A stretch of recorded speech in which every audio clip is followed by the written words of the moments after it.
점수 잡는 Hackers. 자, 그리고 이제 두 번째 특징 또 가보도록 할 건데요. 사람 이름 관련 문제를 자주 냅니다. 여러분, 이건 너무 자연스러울 것 같아요. 왜냐하면 대화문이라는 것은 대화자들이 있기 때문에 그 대화자들을 통해서 문제가 만들어질 가능성이 높다 보니까. 그래서 뭐 K씨가 누구일 것 같아 라든지 그 다음에 이 S라는 사람이 지금 어디 있을까라고 이제 묻는 문제인데, 요런 문제도 의외로 또 출제가 계속 되고 있는데요. 요거 같은 경우는 실제 이 사람의 위치를 예상하라고 얘기하는 거니까 이 사람의 한 발언이 굉장히 중요한 근거가 될 수밖에 없고요. 자, 그 다음에 이제 세 번째 질문은 뭘 것 같아요? 자, 이 W라는 사람이 동료들과 공유했던 게 뭐냐라고 하니까 얘가 동료들은 당연히 그 대화자들에 나와 있는 여러 명일 가능성이 높겠고요. 그 동료들한테 얘가 얘기해준 부분에 대해서 찾는 문제가 되겠고요. 자, 그 다음에 이제 뭐 이런 식으로 두루시에 대해서 사실일 것 같은 건 뭐냐, 이런 식의 사람 이름 관련 문제가 많이 나오는데, 여기서의 기본적 핵심은 역시 이 질문에 등장하는 사람이 일단 대화자인지 아니면 제3자인지 빠르게 확인하면서 출발을 해주셔야 되겠다. 왜냐하면 대화자면 당연히 그 대화자의 발언 자체가 일단 가장 중요한 근거가 될 가능성이 높으니까 그 대화자의 발언을 잘 보시면 되는 건데, 대화자만 질문에 나오란 법은 없거든요. 대화자 아닐 수도 있잖아요. 그럼 제3자니까 키워드 처리하시면 되고, 키워드 처리가 된다 얘기는 요 사람 이름 자체가 그대로 지문에 나와 있을 거죠. 그 대화 속에 등장하는 인물이 될 거잖아요. 그래서 그 사람 이름 나와 있는 부분이 근거의 위치가 되는 키워드로서 역할을 할 수 있는 부분이다. 이렇게 보시면 되겠습니다. 특히 이제 사람 이름 관련 문제 중에서도 어떤 문제를 자주 출제하는 경향이 있냐면, 그 등장인물에 속한 회사나 속한 부서나 아니면 그 사람 자체가 가지고 있는 직업을 유추해내는 문제를 엄청 자주 출제를 해요. 그래서 예를 들어서 요 글쓴이들, 즉 대화 속에 참여한 사람들이 어떤 종류의 회사에서 일할까라고 묻는다든지, 러브가 누구일 것 같아, 오노 씨가 어떤 오피스 계통에서 일을 할 것 같아, 그쵸?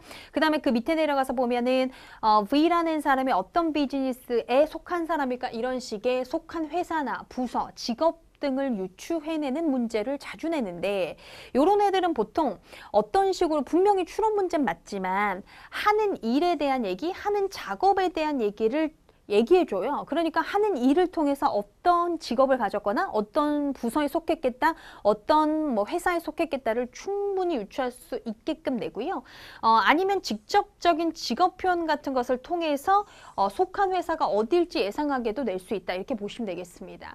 예시 두 개만 보여드릴 건데, 자, 첫 번째 대화에서 이 말을 한 사람이 누굴까를 보시는 거예요. 요 말을 한 사람. 자, 그러면 저는 카렌이라는 사람인데요. S테크놀로지에 속한 사람이고, 제가 왜 너한테 연락드렸냐면 with regard to 뭐뭐에 관해서 연락드렸죠. Your laptop computer service request니까 너의 그 노트북 컴퓨터 서비스 요청한 것과 관련해서 연락드렸다라고 하니까 얘는 판매원이기보다는 뭔가 수리공일 가능성이 훨씬 높겠다라는 예상하시는 겁니다. 됐습니까? 자, 그 다음에 두 번째 예시 보시면은, 자, 뭐라고 얘기하죠? 나도 동의해. 이렇게 얘기하면서, 그러면 에디팅 포지션은 어쩌지? 이렇게 얘기합니다. 에디팅이라는 또 힌트가 또 주어지면서, 편집과 관련된 직책은 어쩌지? 이렇게 얘기하면서 우리가 빨리 그 자리 채워야 된다. 가능하면 빨리. as. 왜냐면 우리가 5개의 책이 in the pipeline.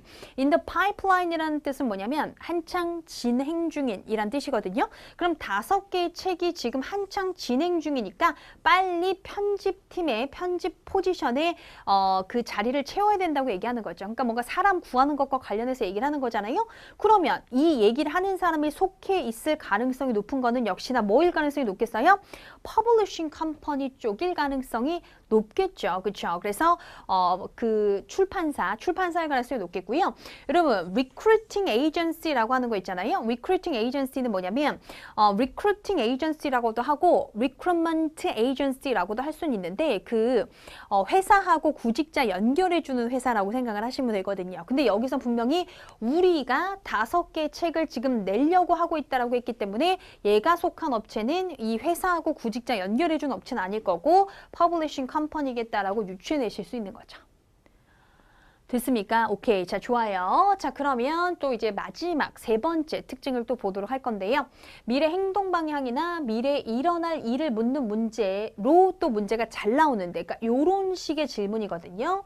그래서 바로 다음에 무슨 일이 있을 것 같아? 라든지 아니면 오너 씨가 먼저 어디를 갈까? 라든지 그 다음에 이 H라는 사람이 무엇을 하겠다고 동의하냐? 라든지 그럼 이제 일어날 일이나 할 일이나 어디 갈지 이런 것과 관련한 미래 행동 방향과 관련된 문제잖아요. 그래서 요거의 근거는 어디 잡힐 가능성이 높냐면 후반부 쪽에 잡혀있을 가능성이 높아요.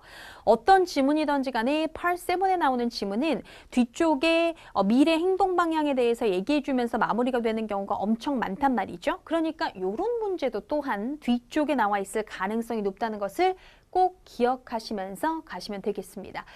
그래서 만약에 4문제짜리가 나왔는데 요 문제가 마지막 4번째 문제 나왔으면 뭐 뒤에 나온다는 게 확실하지 않습니까? 그럼 만약에 내가 시간이 좀 부족하셨어. 만약에 시간이 부족해.